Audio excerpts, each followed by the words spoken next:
Biz Балықшылар İçki İşler Bölümünün başçısının orunbasarı militsiyanın подполковник Абыканов Жеңишбек Эрлисбекович.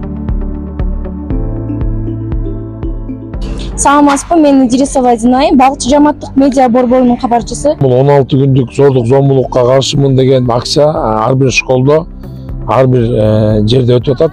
Бул негизги максаты ушул зордук зомбулуктун алдын алуу болуп эсептелинет.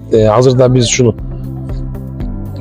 чоң класстар менен семинар өтүп чыктык. Ал жерде зордук зомбулуктун канча түрү бар экенин, эмнеден жабыркагандары боюнча баардык темалар талкууланды. Бул эми азыр эми замандын талабы болуп атпайбы? Азыр баарыңыздар көрүп атасыздар, зордук зомбулуктун түрү көбөйүп атат да.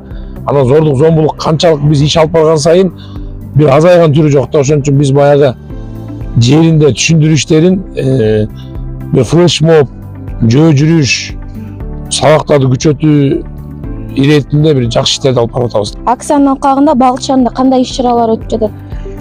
Акциянын алкагында азыр Балыкчы шаарында общий АТРдин алкагы менен мурда 10 школ болсо, азыр Ак Өлөң, Көк Мойнок 1, Көк Мойнок 2 школдору да кирди. Ошо менен азыр 13 школдун ар бир школунда 16 күндүк акция боюнча иш-чаралар өтүп атат. Андан сырткары балдар менен иштөө инспекциясы ушул зордук зомбулуктун алдын алуу 16 күндүк иш-чараны көзөмөлдөп, жергиликтүү бийлик өкүлдөрү менен Балыкчы шаардык билим берүү мекемеси менен алгылыктуу иштерди алып барып атышат.